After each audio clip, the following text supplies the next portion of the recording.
des Sceaux. Monsieur le ministre, vous avez la parole.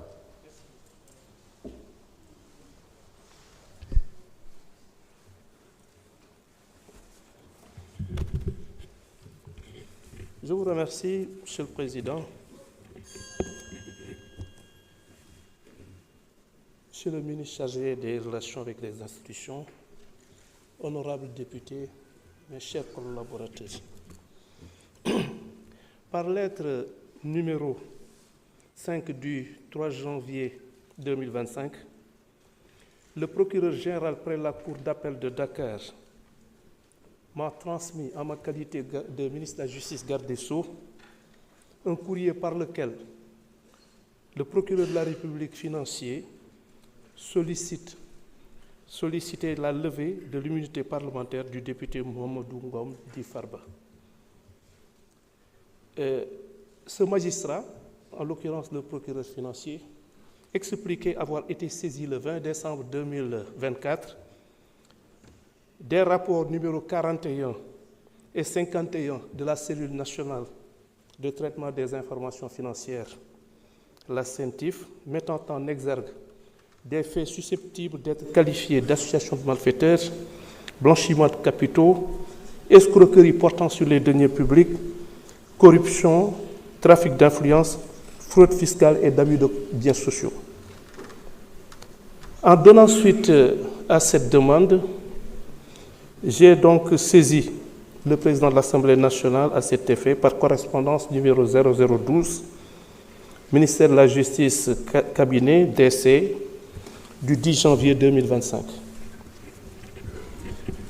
La procédure qui a été donc initiée se fonde sur l'article 66 de la loi numéro 2024-08 du 14 février 2024 relative à la lutte contre le blanchiment de capitaux, le financement du terrorisme et la prolifération des armes de destruction massive, qui dispose notamment que lorsque les opérations mettent en évidence des faits susceptibles de revêtir une des dites infractions, la CENTIF transmet un rapport sur les faits au procureur de la République qui saisit immédiatement le juge d'instruction. C'est dire donc qu'au terme de cette loi et au terme de la procédure, n'eût été la qualité de député du mis en cause, il va de soi que le procureur de la République n'aurait eu d'autre choix que de saisir donc le juge d'instruction sans aucune autre possibilité d'opter pour une quelconque autre procédure.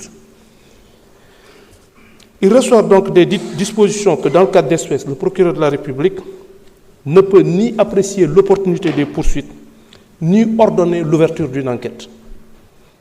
S'agissant de la levée de l'immunité parlementaire d'un député, elle est régie par les dispositions, comme l'a rappelé tout à l'heure M. le rapporteur, des articles 61 de la Constitution et 52 du règlement intérieur de l'Assemblée nationale. L'article 61 suivisé prévoit notamment qu'aucun membre de l'Assemblée nationale ne peut, pendant la durée des sessions, être poursuivi ou arrêté en matière criminelle ou correctionnelle qu'avec l'autorisation de l'Assemblée nationale. Quant au règlement intérieur précité, il dispose en son article 52 qu'il est constitué pour chaque demande de levée de l'immunité parlementaire d'un député ou pour chaque demande de suspension de poursuite déjà engagée, une commission ad hoc de 11 membres nommée selon la procédure prévue à l'article 34. La commission donc doit entendre le député intéressé, lequel peut choisir comme défenseur un de ses collègues. En conclusion, je vous réitère ma demande tendant à ordonner la levée de l'immunité parlementaire de l'honorable député Farba Ngom pour permettre à la justice de faire toute la lumière sur les faits incriminés. Je vous remercie de votre